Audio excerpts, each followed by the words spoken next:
Okay, hello everyone. My name is Eric Linus. I'm the Assistant Director at Safe Sports Network. I just want to welcome everyone to this important discussion we're going to be doing today. I'm here with Rebecca Stearns and Samantha Scarneo-Miller from the Korey Stringer Institute. Thank you guys for being here today. Yeah, thank you for having us. So we're going to be talking about the return to sports and exercise during the COVID-19 pandemic. And I want to thank you guys for putting this comprehensive article together. I think it's a very interesting, if not an overlooked topic for athletics.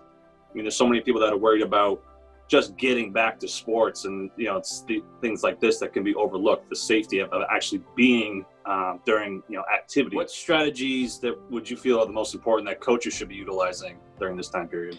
We can't go into this summer, we can't go into this fall season without acknowledging that the athletes are not going to be as fit as we typically expect. Now, sure, somebody could make an argument that they typically in New Hampshire are not practicing for maybe 8 weeks, depending on when seasons end and what they were playing before and whatever it is, right? But we're looking at a period of up to 5 to 6 months of potential physical inactivity. And we cannot guarantee that our athletes are actually doing stuff. We know these athletes really need that discipline, that push, and that's why they're participating in organized team sports.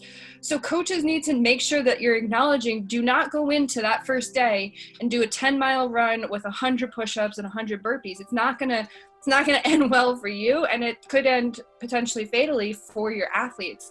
So really reading through those recommendations, and then if you're not clear about something, ask. Nobody is going to think less of you because you're asking questions to make sure that your kids are safe. Heat acclimatization.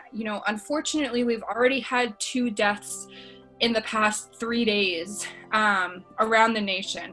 And while we don't know if those were heat related right now, it's possible that they were. And unfortunately, I think we're thinking that this is going to be one of the deadliest summers that we've had in a while. So heat acclimatization is the gradually phasing in of activity in the heat.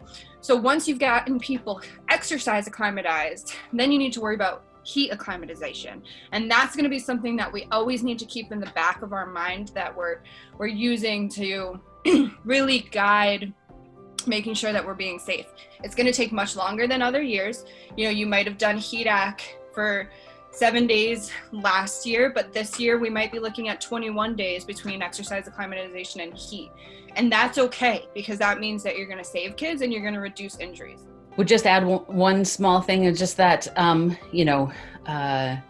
working with, if you have an athletic trainer and your medical professional on board with you, making sure, asking them, have they addressed this document? Are they thinking through this? Like making sure you're collaborating with those resources and asking them to get on board with this, because, coaches are going to be focusing on a lot of the sport specific items, and they're not responsible for a lot of the health and safety. That's why we have athletic trainers and other medical professionals on site to help care for these athletes. And while not every high school will have an athletic trainer, it is important that they ask and go up the ladder of, to their administration and to any other resources or stakeholders who are going to be helping with this process.